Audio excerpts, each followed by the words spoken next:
Vou te explicar nesse vídeo quais os documentos você pode utilizar para aposentadoria rural.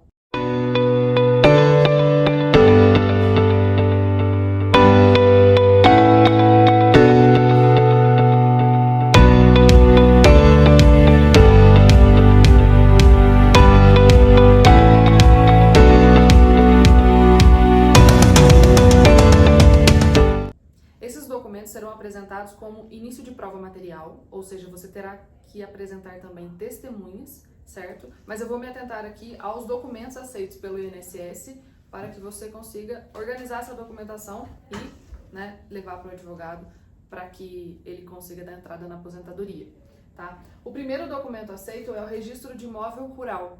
É o registro do imóvel onde você vive, onde você trabalha, porque você declarou, quem quer aposentadoria por idade rural trabalha em regime de economia familiar e sobrevive da terra, Então você precisa declarar onde você produz o que você declarou que produz. Você falou lá que planta feijão, planta milho, onde você planta. Então é essa documentação.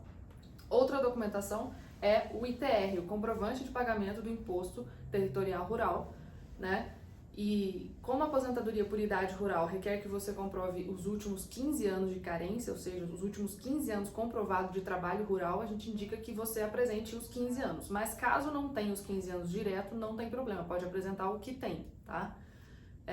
Lembrando que toda a documentação pode ser apresentada tanto da pessoa que está pedindo a aposentadoria quanto da família. Então pode ser apresentado no nome do marido, no nome do pai, no nome dos avós, no nome de quem realmente tinha a documentação, porque é muito comum no meio rural que uma pessoa seja responsável pela documentação, pela parte burocrática, e as outras pessoas utilizam isso para a aposentadoria, apesar do INSS às vezes negar, mas é possível sim utilizar, tá?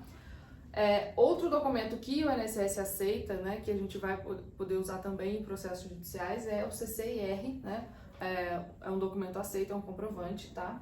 O histórico escolar, esse histórico escolar pode ser utilizado tanto da pessoa quanto dos filhos, comprovando que naquela época, naquela data que está lá, a pessoa estava estudando numa escola rural, tanto os filhos quanto a pessoa. Então, comprova que a pessoa estava ali situada naquele ambiente rural. Cadastro do posto de saúde é a mesma coisa, a intenção é provar que a pessoa estava habituada a ter um problema de saúde e ir àquele posto de saúde, então ela vivia ali naquele meio rural. Certidão de casamento e de nascimento dos filhos. Certidão de casamento consta sempre a qualificação dos envolvidos ali que estão casando, Então, vai constar lá ele, lavrador ou trabalhador rural ou qualquer outra atividade que evidencie que a pessoa é do meio rural, tá? Certidão de nascimento dos filhos é a mesma coisa, E assim, uma orientação é que algumas certidões novas não constam a qualificação, e aí é preciso pedir para o cartório que fez esse registro a certidão de inteiro teor, onde constam todas essas qualificações, tá? Outro documento, certidão de casamento ou óbito dos pais, tá? Nessa certidão de casamento, dos pais, essa documentação é importante para quem quer provar a atividade rural desde muito novo, Você quer provar lá que trabalhou desde os 8 anos, 9 anos de idade, que é muito comum no meio rural, você utiliza a documentação dos pais. Inclusive, outro documento que não está aqui, mas que pode ser utilizado, é a aposentadoria dos pais, sabe?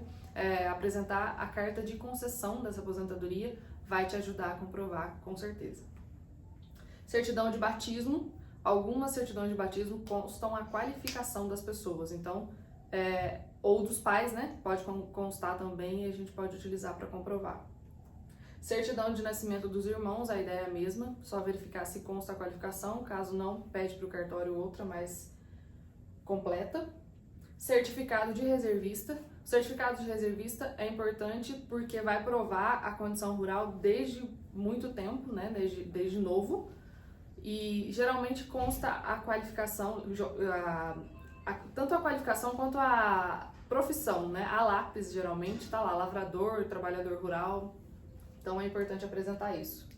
Contrato de arrendamento, parceria ou comodato. É muito comum na área rural haver alguns arrendamentos de terra, Então, se você arrendou, se você é o arrendatário que pegou essas terras para trabalhar, você pode apresentar esse contrato que evidencie que você trabalha lá na área rural. Lembrando que o arrendador, a pessoa que está arrendando a terra para outra pessoa, pode arrendar até 50% das terras para ser considerado trabalhador rural, segurado especial, que vai conseguir esse tipo de aposentadoria, tá? Outro documento é o bloco de notas do produtor rural, né? Eu produzia milho, feijão, café, né? E aí eu tenho esse bloco de notas, né? Eu tenho esses documentos para apresentar, para comprovar recibo de alguma coisa. Outra coisa que não está aqui, mas que pode ser utilizado é nota fiscal de compra de insumos agrícolas, sementes. Eu utilizei uma enxada, sabe? Máquinas compradas para a área rural. Então, tudo isso pode ser apresentado e com certeza vai ser considerado, tá? Inscrição do produtor rural. Muito importante apresentar. Nota fiscal dos produtos entregues à cooperativa. Muito comum no caso de café, leite, então essas notas fiscais têm que ser apresentadas também se tiver. CAFIR.